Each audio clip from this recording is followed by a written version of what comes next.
ಪ್ರಕಾಶ್ ನಿರ್ದೇಶನದ devil cinema December 12ಕ್ಕೆ ತೆರೆಗೆ ಬರಲಿಕ್ಕಿದೆ. ಸದ್ಯ ಸಾಂಗ್ ಹಿಟ್ ಆಗಿರುವ ಬಗ್ಗೆ ನಟಿ ರಚನಾ ರೈ ಟ್ವೀಟ್ ಮೂಲಕ ಪ್ರತಿಕ್ರಿಯೆ ನೀಡಿದ್ದಾರೆ. ಮುಖ್ಯವಾಗಿ ದರ್ಶನ್ ಅವರೊಟ್ಟಿಗೆ ನಟಿಸಿದ ಹಾಡಿನಲ್ಲಿ ಕಾಣಿಸಿಕೊಂಡ ಬಗ್ಗೆ ನೆನಪಿಸಿಕೊಂಡಿದ್ದಾರೆ. ದರ್ಶನ್ ನಿಮ್ಮಂತಹ ಸೂಪರ್ ಸ್ಟಾರ್ ಜೊತೆ ಕೆಲಸ ಮಾಡುವುದು ಸಂಪೂರ್ಣ ಆಶೀರ್ವಾದ. ಸೆಟ್ನಲ್ಲಿ ಪ್ರತಿದಿನವೂ ಕೂಡ ನಿಮ್ಮ ಗಮನ, ನಿಮ್ಮ ತಾಳ್ಮೆ, ನಿಮ್ಮ ಅಚಲ ಸಮರ್ಪಣೆಯನ್ನ ನೋಡುವುದೇ ಒಂದು ಪಾಠವಾಗಿತ್ತು. ಕ್ಯಾಮೆರಾ ಹಿಂದೆ ನಿಮ್ಮ ಕಾಳಜಿ, ಪ್ರೀತಿ ಮರೆಯೋಕೆ ಸಾಧ್ಯ ಇಲ್ಲ. ನಾನು ಕಂಡ ಅದ್ಭುತ ವ್ಯಕ್ತಿಗಳಲ್ಲಿ ನೀವು ಒಬ್ಬರು. ನನ್ನ ಅದ್ಭುತ ಸಹನಟರಾಗಿದ್ದಕ್ಕೆ ಧನ್ಯವಾದಗಳು ಅಂತ ರಚನಾ ರೈ ಬರೆದುಕೊಂಡಿದ್ದಾರೆ.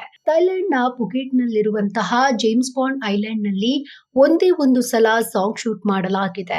ಸಖತ್ ಬಿಂದಾಸ್ ಆಗಿ ನಾಯಕಿ ರಚನಾ ರೈ ಮಿಂಚಿದ್ದಾರೆ. ಈ ಬಗ್ಗೆ ಬೀಚ್ ಶೂಟಿಂಗ್ ತಮಾಷೆ ಆಗಿರಲಿಲ್ಲ. ಸುಡುವ ಸೂರ್ಯ, ಬಿಸಿಲಿನ ಬೇಗೆಯ ಸನ್ಬರ್ನ್, ಹಾಗೆ ಕಠಿಣ ಹವಾಮಾನ, ಸತತ ಚಿತ್ರೀಕರಣ. ನಿಜಕ್ಕೂ ಕೂಡ ನೀವು ಅದ್ಭುತ. ಆದ್ರೆ ಸೂರ್ಯ, ಮರಳು, ಆ ಹವಾಮಾನದಲ್ಲಿ ಚಿತ್ರೀಕರಿಸಿದ ಹಾಡು ಇನ್ನಷ್ಟು ಅದ್ಭುತವಾಗಿರುತ್ತದೆ ಅಂತ ಅಂದುಕೊಂಡಿರಲಿಲ್ಲ. ನಿಜಕ್ಕೂ ನನ್ನ ಮನಸ್ಸಿಗೆ ಇದು ಹತ್ತಿರವಾಗಿದೆ. ಅದ್ಭುತ ತಂಡ, ನಿಮ್ಮ ಕಠಿಣ ಪರಿಶ್ರಮ, ಸಮರ್ಪಣೆ ಮತ್ತು ಕ್ಯಾಮೆರಾದ ಹಿಂದಿನ ಉತ್ಸಾಹ ಈ ಹಾಡನ್ನ ಮಾಂತ್ರಿಕಗೊಳಿಸಿದೆ. ಡೆವಿಲ್ ಚಿತ್ರದ ನಮ್ಮ ಹಾಡನ್ನ ಮೆಚ್ಚಿಕೊಂಡ ಎಲ್ಲರಿಗೂ ಕೂಡ ಕೃತಜ್ಞತೆಗಳು ಅಂತ ರಚನಾ ರೈ ಹೇಳಿದ್ದಾರೆ. ಕನ್ನಡ ಚಿತ್ರರಂಗದಲ್ಲಿ ರಕ್ಷಿತ್ ಶೆಟ್ಟಿ, ರಿಷಬ್ ಶೆಟ್ಟಿ ಹಾಗೆ ರಾಜ್ಬಿ ಶೆಟ್ಟಿ ಮೂವರನ್ನ RRR ಅಂತ ಅಭಿಮಾನಿಗಳು ಕರೀತಾರೆ. ಇಬ್ಬರ ಸಿನಿಮಾಗಳು ಕೂಡ ದಾಖಲೆಯನ್ನ ಬರೆದಿದೆ. ಆದ್ರೆ ರಕ್ಷಿತ್ ಶೆಟ್ಟಿ ಮಾತ್ರ ರಿಚರ್ಡ್ ಆಂಥೋನಿ ಸಿನಿಮಾ ಶುರು ಮಾಡಲಿಲ್ಲ ಅಂತ ಅಭಿಮಾನಿಗಳು ಬೇಸರವನ್ನ ವ್ಯಕ್ತಪಡಿಸ್ತಾ ಇದ್ದಾರೆ. 4 ವರ್ಷಗಳ ಹಿಂದೆ ಸಿನಿಮಾ ಘೋಷಣೆ ಮಾಡಿದ್ರು. ಆದ್ರೆ ಬಳಿಕ ಅದರ ಬಗ್ಗೆ ಯಾವುದೇ ಅಪ್ಡೇಟ್ ಸಿಗ್ಲಿಲ್ಲ. ರಕ್ಷಿತ್ ಶೆಟ್ಟಿ ನಿರ್ದೇಶಿಸಿ ನಟಿಸಿದ್ದ ಉಳಿದವರು ಕಂಡಂತೆ ಚಿತ್ರದ ಸೀಕ್ವೆಲ್ ರಿಚರ್ಡ್ ಆಂಥೋನಿ. ಹೊಂಬಾಳೆ ಫಿಲ್ಮ್ ಸಂಸ್ಥೆ ಈ ಚಿತ್ರವನ್ನ ನಿರ್ಮಾಣ ಮಾಡಬೇಕಾಗಿದೆ. ಸಪ್ತಸಾಗರದಾಚೆ ಎಲ್ಲೋ ಸರಣಿ ಚಿತ್ರಗಳ ಬಳಿಕ ರಿಚರ್ಡ್ ಆಂಥೋನಿ ಸಿನಿಮಾ ಮಾಡುವುದಾಗಿ ರಕ್ಷಿತ್ ಶೆಟ್ಟಿ ಹೇಳಿದ್ದರು. ಆದ್ರೆ ಯಾಕೋ ಸದ್ಯಕ್ಕೆ ಸಿನಿಮಾ ಬರುವಂತೆ ಕಾಣ್ತಾ ಇಲ್ಲ. ಉಳಿದವರು ಕಂಡಂತೆ ಚಿತ್ರದಲ್ಲಿ ರಿಷಬ್ ಶೆಟ್ಟಿ ಕೂಡ ಪಾತ್ರ ಮಾಡಿದ್ರು.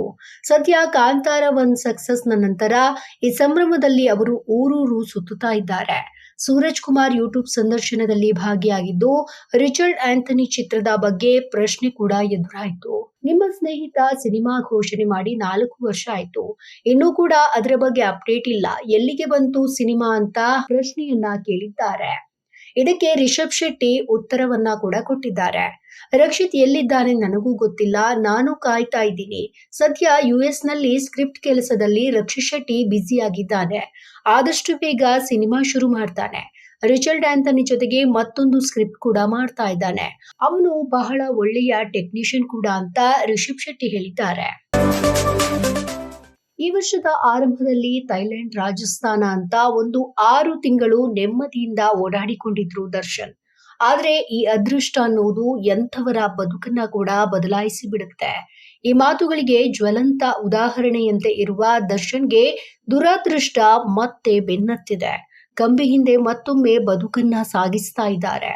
ಇನ್ನು ದರ್ಶನ್ ಅವರ ಹಣೆಬರಹ ಎಷ್ಟು ಖರಾಬಾಗಿದೆ ಅಂದ್ರೆ, ಮೊದಲ ಬಾರಿ ಬಂಧನಕ್ಕೆ ಒಳಗಾದ ದರ್ಶನ್ ಪರಪ್ಪನ ಅಗ್ರಹಾರದಲ್ಲಿದ್ದಾಗ ವಿಜಯಲಕ್ಷ್ಮಿ ಆಗಲಿ, ದಿನಕರ್ ಆಗಲಿ ಅವರನ್ನ ಸುಲಭವಾಗಿ ಭೇಟಿಯಾಗಬಹುದಿತ್ತು.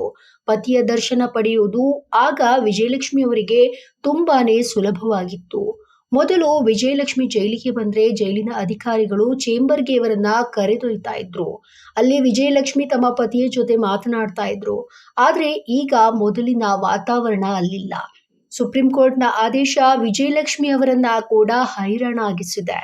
ಬೇರೆ ಕೈದಿಗಳ ಸಂಬಂಧಿಕರು ಭೇಟಿಯಾಗಲು ಕಾಯುವಂತೆ ವಿಜಯಲಕ್ಷ್ಮಿ ಕೂಡ ಟೋಕನ್ ಅನ್ನ ಪಡೆದುಕೊಂಡು ಕಾಯುವಂತಹ ದಿನಗಳು ಬಂದಿದೆ. ಇದಕ್ಕೆ ಪುರಾವೆ ಎನ್ನುವಂತೆ ನಿನ್ನೆ ವಿಜಯಲಕ್ಷ್ಮಿ ತಮ್ಮ ಪತಿಯ ದರ್ಶನಕ್ಕೆ 2 ರಿಂದ 2.5 ಗಂಟೆ ಕಾದಿದ್ದಾರೆ. ಉಪೇಂದ್ರ ಇತ್ತೀಚೆಗೆ ಪರಭಾಷೆ ಸಿನಿಮಾಗಳಲ್ಲಿ ಸಖತ್ ಮಿಂಚ್ತಾ ಇದ್ದಾರೆ. ರಜನಿಕಾಂತ್ ಜೊತೆ ನಟಿಸಿದ್ದ ಕೂಲಿ ಸಿನಿಮಾ ಕೂಡ ದೊಡ್ಡ ಹಿಟ್ ಆಯ್ತು. ಇದೀಗ ತೆಲುಗಿನ ಆಂಧ್ರ ಕಿಂಗ್ ಸಿನಿಮಾದಲ್ಲಿ ಉಪ್ಪಿ ನಟಿಸ್ತಾ ಇದ್ದು, ಸಿನಿಮಾದಲ್ಲಿ ಉಪೇಂದ್ರ ತೆಲುಗು ಚಿತ್ರರಂಗದ ಸೂಪರ್ ಸ್ಟಾರ್ ಪಾತ್ರದಲ್ಲಿ ಮಿಂಚುತ್ತಿದ್ದಾರೆ. ರಾಮ್ ಪೋತಿನೇನಿ ನಾಯಕನಾಗಿ ನಟಿಸಿರುವ ಆಂಧ್ರ ಕಿಂಗ್ ತಾಲೂಕಾ ಸಿನಿಮಾದಲ್ಲಿ ಉಪೇಂದ್ರ ತೆಲುಗಿನ ಸ್ಟಾರ್ ಹೀರೋ ಪಾತ್ರದಲ್ಲಿ ನಟಿಸಿದ್ದಾರೆ. ಇದು ನಟನ ಅಭಿಮಾನಿ ಮತ್ತು ನಟನ ನಡುವೆ ನಡೆಯುವ ಯುದ್ಧದ ಬಗೆಗಿನ ಸಿನಿಮಾ ಆಗಿದೆ. ಇದೀಗ ಬಿಡುಗಡೆಯಾಗಿರುವ ಟೀಸರ್ನಲ್ಲಿ ಉಪೇಂದ್ರ ಅವರ ಕಟೌಟ್ಗಳು, ಉಪೇಂದ್ರ ಪೋಸ್ಟರ್ಗಳು ರಾರಾಜಿಸ್ತಾ ಇದೆ. ಆದ್ರೆ ಉಪ್ಪಿ ನಟಿಸಿರುವ ದೃಶ್ಯಗಳನ್ನ ಟೀಸರ್ನಲ್ಲಿ ತೋರಿಸಲಾಗಿಲ್ಲ. ಆದ್ರೆ ಇಡೀ ಸಿನಿಮಾ ಉಪೇಂದ್ರ ಪಾತ್ರದ ಸುತ್ತಲೇ ಸುತ್ತುವುದು ಖಾತ್ರಿಯಾಗಿದೆ. ಸಿನಿಮಾದಲ್ಲಿ ರಾಮ್ ಪೋತಿನೇನಿ ಸಾಮಾನ್ಯ ಯುವಕ. ಆತ ಆಂಧ್ರ ಕಿಂಗ್ ಉಪೇಂದ್ರ ಅವರ ಅಪ್ಪಟ ಅಭಿಮಾನಿ. ತಮ್ಮ ನಟನ ಬಗ್ಗೆ ಯಾರು ಏನೇ ಮಾತನಾಡಿದ್ರು ಕೂಡ ಸಹಿಸಲಾರ. ಆಂಧ್ರ ಕಿಂಗ್ ಸಿನಿಮಾದ ಬಿಡುಗಡೆಗೆ ಸ್ವಂತ ಹಣವನ್ನ ಖರ್ಚು ಮಾಡಿ ಕಟೌಟ್ ಹಾಕಿಸಿ ಬಂಟಿಂಗ್ಸ್ ಕಟ್ಟೆ ಚಿತ್ರಮಂದಿರವನ್ನ ಅಲಂಕಾರ ಮಾಡಿ ಅಭಿಮಾನ ಪ್ರದರ್ಶಿಸುವವ. ಆದ್ರೆ ಸೂಪರ್ ಸ್ಟಾರ್ ಅವನ ಅಪ್ಪಟ ಅಭಿಮಾನಿಯ ಮಧ್ಯೆಯೇ ಯುದ್ಧ ಶುರುವಾದ್ರೆ ಅದೇ ಕಥೆಯನ್ನ ಆಂಧ್ರ ಕಿಂಗ್ ಸಿನಿಮಾ ಒಳಗೊಂಡಿದೆ. ಈ ಹಿಂದೆ miss Shetty, mister Polishetty cinema ನಿರ್ದೇಶಿಸಿದ್ದ ಮಹೇಶ್ ಬಾಬು ಅವರು ಆಂಧ್ರ ಕಿಂಗ್ ತಾಲೂಕಾ ಸಿನಿಮಾವನ್ನ ನಿರ್ದೇಶನ ಮಾಡ್ತಾ ಇದ್ದಾರೆ. ಅಕಾಲ ಚಿತ್ರದ ಮುಹೂರ್ತ ಸಮಾರಂಭ ಇತ್ತೀಚೆಗೆ ಶ್ರೀ ಬಂಡೆ ಮಹಾಕಾಳಮ್ಮ ದೇವಸ್ಥಾನದಲ್ಲಿ ನೆರವೇರಿತು. ವಿಶೇಷ ಅಂದ್ರೆ ಈ ಚಿತ್ರದಲ್ಲಿ ಕನ್ನಡ ಚಿತ್ರರಂಗದ ಪ್ರಖ್ಯಾತ ಸುಂದರ್ ಕೃಷ್ಣ ಅರಸ್ ಅವರ ಮಗ ನಾಗೇಂದ್ರ ಅರಸ್ ಪ್ರಮುಖವಾದ ಪಾತ್ರವನ್ನ ನಿರ್ವಹಿಸ್ತಾ ಇದ್ದಾರೆ. ಇವತ್ತು ಭಾರತದೆಲ್ಲೆಡೆ ರಾಕಿ ಅಂತ ಹೆಸರು ಮಾಡಿರುವ ನಿಮ್ಮ ಯಶ್ಗೆ ಅವತ್ತು ರಾಕಿ ಎಂಬ ಚಿತ್ರವನ್ನ ನಿರ್ದೇಶನ ಮಾಡಿದ್ದು ಇದೇ ನಾಗೇಂದ್ರ ಅರಸ್ ಎನ್ನುವುದು ವಿಶೇಷವಾಗಿದೆ. ನಾಗೇಂದ್ರ ಅರಸ್ ಅವರ ಜೊತೆ ಈ ಚಿತ್ರದಲ್ಲಿ ಲಕ್ಕಿರಾಮ್, ಪ್ರಿಯಾಂಕಾ, ವರ್ಧನ್, ಬಲರಾಜವಾಡಿ, ಮೋಹನ್ ರಾಜ್ ಕೂಡ ಇದ್ದಾರೆ. ಇನ್ನು ಪ್ರಮುಖ ಪಾತ್ರವನ್ನ ನಿರ್ವಹಿಸುವುದಲ್ಲದೆ ಚಿತ್ರದ ಸಂಕಲನದ ಜವಾಬ್ದಾರಿಯನ್ನ ಕೂಡ ನಾಗೇಂದ್ರ ಅರಸ್ ಅವರೇ ವಹಿಸಿಕೊಂಡಿದ್ದು ಮಾಚಯ್ಯ ಭವನ್ ಈ ಚಿತ್ರವನ್ನ ನಿರ್ದೇಶನ ಮಾಡ್ತಾ ಇದ್ದಾರೆ. ಇನ್ನು ಅಕಾಲ ಎನ್ನುವುದು ಕೆಟ್ಟಗಳಿಗೆ.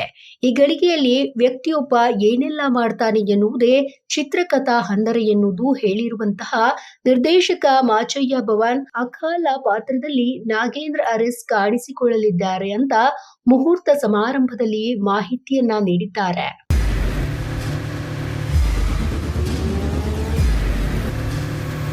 ಪ್ರಜಾಮಾರ್ಗ ನ್ಯೂಸ್, ಇದು ಜನಸಾಮಾನ್ಯರ ಧ್ವನಿ. ನಮಸ್ಕಾರ. ನೀವು ನೋಡ್ತಾ ಇದ್ದೀರಾ ಪ್ರಜಾಮಾರ್ಗ ನ್ಯೂಸ್. ರಾಷ್ಟ್ರದ, ರಾಜ್ಯದ ರಾಜಕೀಯದ ಬಗ್ಗೆ ಹೆಚ್ಚಿನ ಸಿನಿಮಾ ಅಪ್ಡೇಟ್ಗಳಿಗಾಗಿ ಫಸ್ಟ್ ಲೈಕ್ ಮಾಡಿ, ಸಬ್ಸ್ಕ್ರೈಬ್ ಆಗಿ, ಹಾಗೆ ಫಾಲೋ ಕೂಡ ಮಾಡಬೇಕು.